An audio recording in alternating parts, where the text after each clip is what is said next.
This next talk is about UI density, maximizing value in time and space. So I guess we better keep this next intro compact and to the point. That's right. Next up is Dense by Design. Please welcome Matthew Ström-Awn.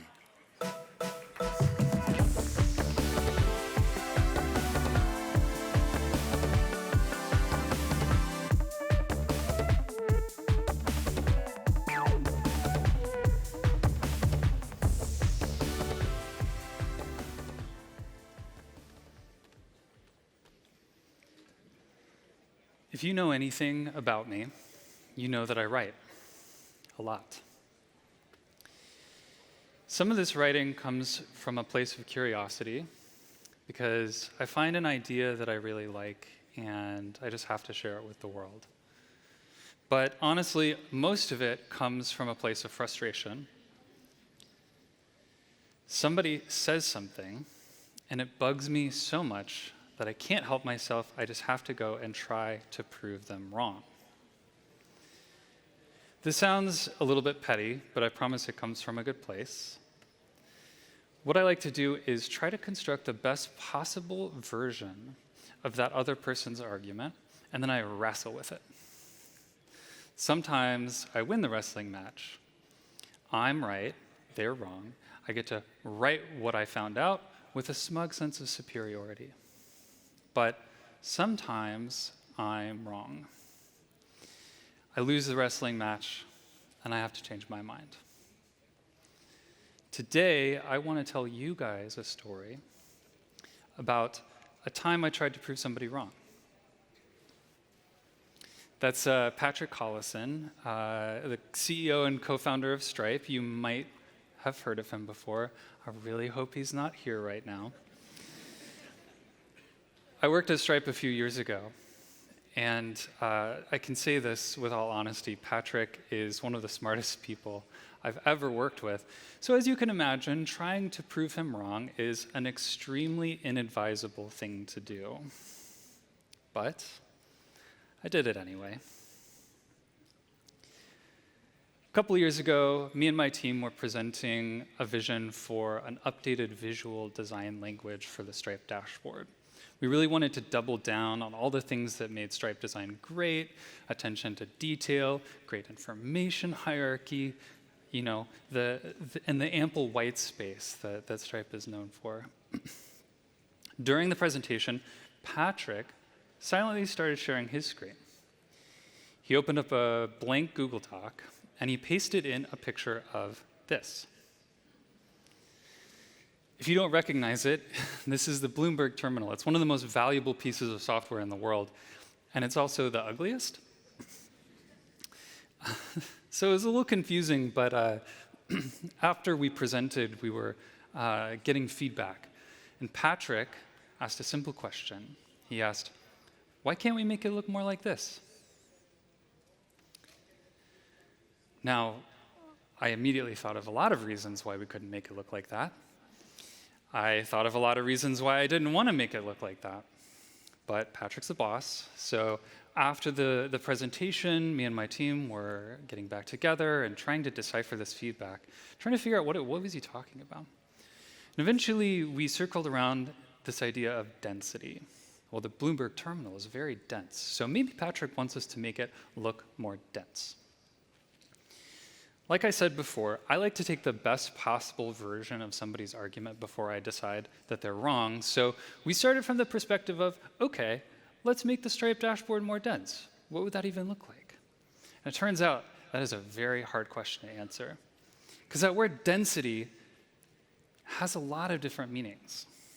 And it took me almost a year to figure out exactly what it meant and how that actually impacts the users that we were designing for. So I want to take you on that journey with me today. We're going to climb the ladder of understanding, rung by rung, 5 different definitions of density. And we're going to get to the top, and we're going to look back down, and we're all going to decide together whether or not Patrick Collison was wrong. So the first rung, the first thing that you think of when you see the Bloomberg Terminal, like me, you think, there's a lot of stuff going on. There's a lot of pixels on the screen. And that's, I think, what most people think of when they think about density. So, there's a lot of websites that have visual density. I hope Craigslist never changes because it's beautiful the way it is. Another of my favorite websites in the world is McMaster-Carr, where you can see and purchase every single screw that's ever been manufactured.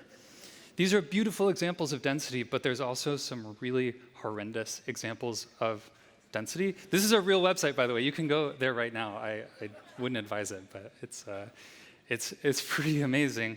So if there are both beautiful versions of visual density and ugly versions of visual density, then surely there must be something else to it. We can't just stay with that definition of density. This kind of graphic is what really locked it into place for me. This is the kind of graphic you'd see in a newspaper. And I want you to just take a second and try to figure out what it is this graphic is trying to tell us. Because there's a lot of visual density here. But what's the point? Maybe if you look past all of the cartoon bullets and the silhouettes of fighter planes and the numbers, you might actually get to the meaning underneath the chart. But I decided to strip away all that visual information and let the data speak for itself. Here's the exact same data represented without visual density. And hopefully you get the point right away that in 2013, the US spent more on military and defense than almost any other country in the entire world combined.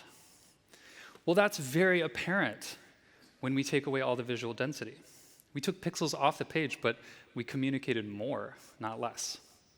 Which makes it really clear that this is a chart crime, and it trades accuracy for emotional effect.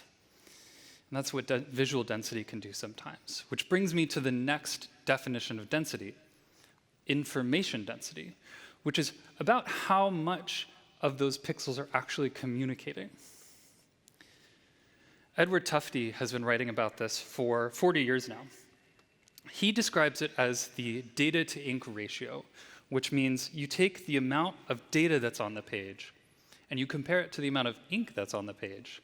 And the goal is to get to as close to 1-to-1 as possible, where every single part of the graphic has to be communicating something. The golden standard of this, according to Tufte, is this 1885 train schedule from Paris to Lyon. And I just want us to appreciate it for a second, because it is a beautiful chart. Across the top, on the x-axis, are time, the hours of the day, from 6 a.m. all the way through to 6 p.m., or I would say 6 a.m. to 6 a.m. the next day. And then on the y-axis, going from top to bottom, are the train stations. Now, the cool thing about this chart is they've actually chosen to put the train station at the physical distance they are apart. And what that means is that that decision actually communicates something. So that you can see these diagonal lines as they trace across the chart are the actual trains moving from one end of the line to the other. You can see what time they depart, what time they arrive. You can plan an entire trip. You can see where you can stop for a while or how transfers are going to work. And you can even see how fast the trains are moving. Some go really fast and their lines are more vertical. Some are slower and they're more horizontal. So this is a perfect example of a 1-to-1 data to ink ratio. But if it's all about the amount of ink on the page, then surely we can just subtract the ink and increase the ratio by making the graphic smaller and shrinking it down. So let's try that. Let's make the graphic smaller, more dense, and more dense, and more dense. And here we've done it. We've created the perfect data to ink ratio, a black hole of information density. We've taken all of the information in the known universe and condensed it down to a single infinitesimally small point, destroying the fabric of space-time. So obviously there's a threshold here. There's a place where as you increase the information density, you actually stop getting any useful information out of it altogether. This is called the absorptive capacity. It's actually a speed limit for your brain. And it's the key to the next definition of density, meaning density. This is the first time we're actually taking into account the people looking at the design. We're going beyond the ink and asking, how much is the user actually getting out of this? And how much of it can they understand and use?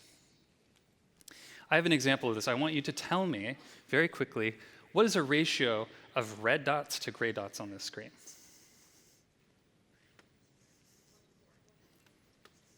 Okay. I'm going to make it a lot easier for you.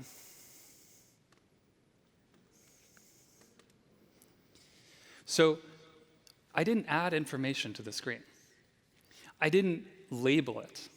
I just rearranged the information on the screen, and all of a sudden, not only could you give me a much better estimate, but you could probably count the dots pretty quickly and give me a very precise number. So this is the key to meaning density. Arranging information on the page can actually communicate something. Now, this is also really old news. There's a group of psychologists in the 1920s in Germany who studied how the brain perceives patterns and how they communicate different things. It's called Gestalt. So I want to share some Gestalt principles with you today. Starting with this, these are 9 dots on the page. And as I bring them closer together, at some point your brain actually perceives them as a single unified whole. This is the principle of proximity. If I change the shape of some of those dots, now without being conscious of it, you're perceiving this as 3 separate groups. This is the law of similarity. If I change the spacing between those 3 groups with some motion, now, without being conscious of it, you see 2 groups instead of 3. This is the law of common region. The Gestalt principles are ways to communicate meaning simply by arranging information on the page. There's tons of them. You should look them up and use them in your designs. I was sharing this idea with a friend, and because all of my friends are super nerds, they were like, whoa, what about time? Time is just the 4th dimension, dude. And they were joking, but I take these things very seriously. So I was thinking, okay, well, maybe if we can arrange things in space and add meaning, maybe we can also arrange things in time and add meaning. So this is a speed reading tool, and I'm just going to let it play to tell you about it.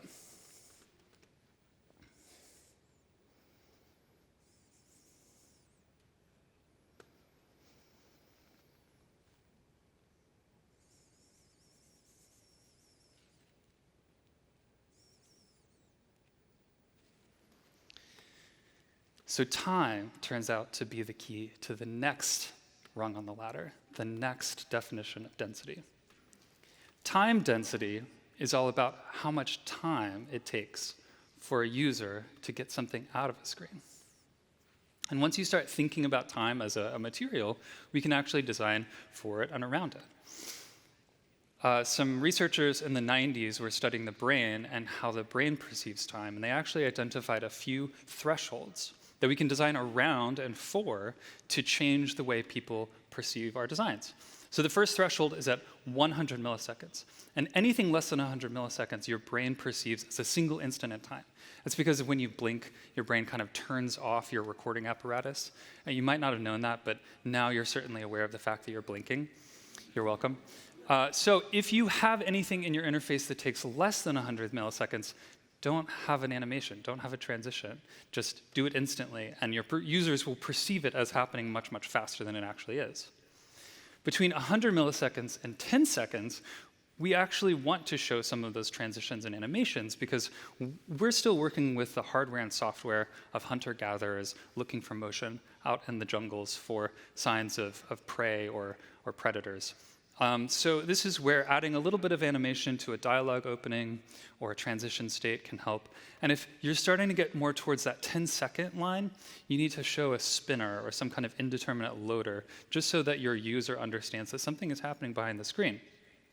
Now, I'm sure you all have seen the beach ball of death, and we know that at a certain point, we start to lose patience, and our attention span is completely shot. So between 10 seconds and 1 minute, we want to actually show progress. This is where a progress bar is really useful.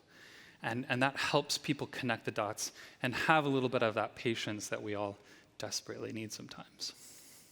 Once we get past a minute, I want to encourage you to let your users just leave.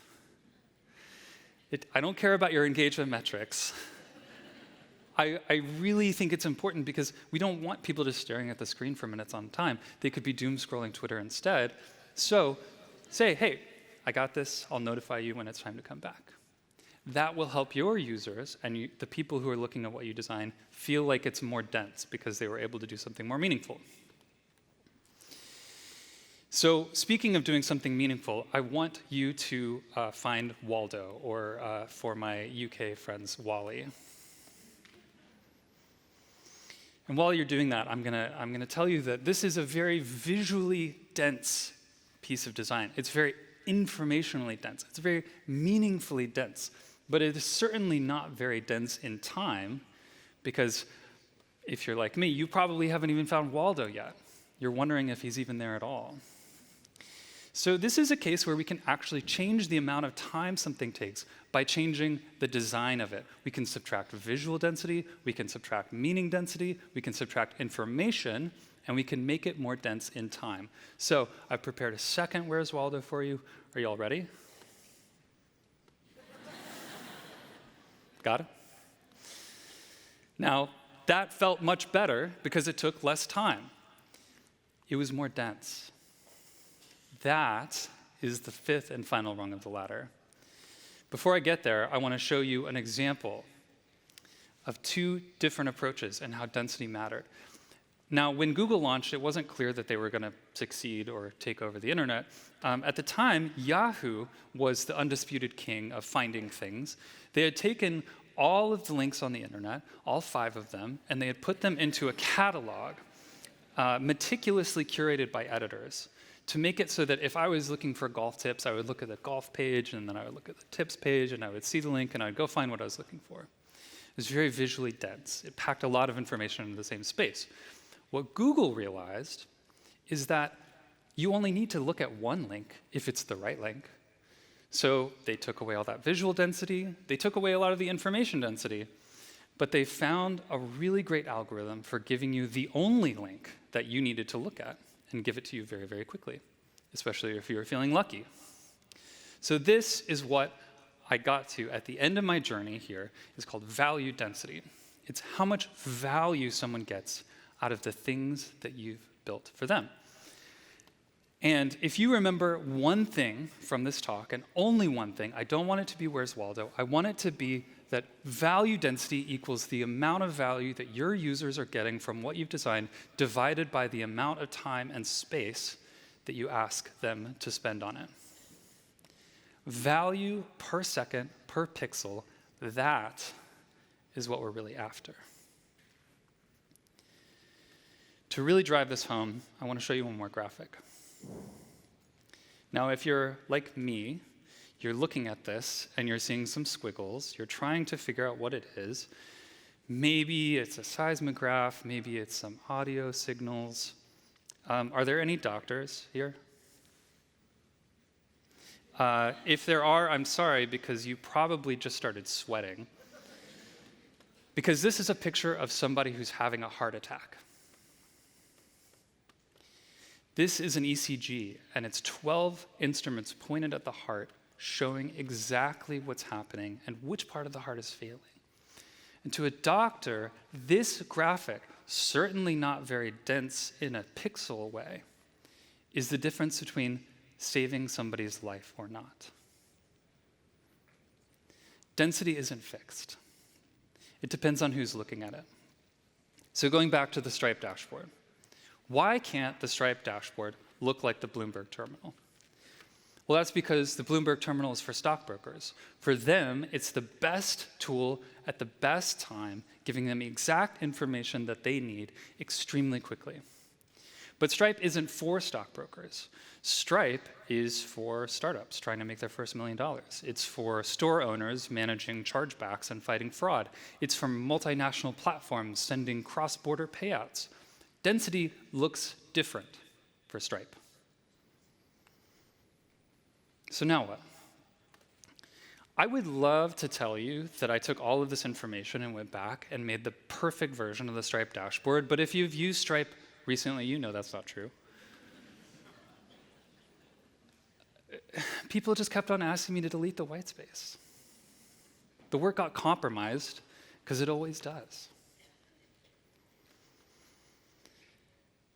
Everything I've shared with you today is old news. It's other people's work. Tufte, Gestalt psychologists, HCI researchers, textbooks of UX design. Why are we still talking about this if the answers are already out there? I don't think we have a craft problem. I think we have a problem of talking about craft too much. I think we should stop talking, and I think we should get out there and do it. So my point is that a user experience is a portion of someone's life that they're never going to get back. And I want you to think about your designs. I want you to think about the amount of value that you're providing to your users. I want you to think about how much time and space you're asking for in return. And I want you to ask, is the trade-off really worth it? Now, here's the point in the talk where I have to admit that y'all thought you were coming to a talk about density. But I've been giving you a secret second talk this entire time. This talk has been about questions. I promised we would try to figure out if Patrick Collison was wrong. But that's not what it was about. He asked me a question. It wasn't about right or wrong. It sent me on a long journey to find the answer. And now I have the vocabulary to talk about density. I can ask, when somebody says, hey, let's make this more dense, I can say, you want to add more info? You want to increase the amount of meaning here by arranging it differently? Do you want to make it take up less time? Do you want to make it take up less space? So in a lot of ways, trying to prove Patrick wrong was the best thing that I've ever failed at. So you've been asked a lot of questions in the past few days, and you'll continue to be asked a lot of questions. I want you to listen to those questions. I want you to go find out the answers in your own way. My way is writing. Your way might be thinking quietly. It might be dancing. It might be playing music. But either way, I want you to go find out the answers to all of those questions, especially if you're wrong. Thank you.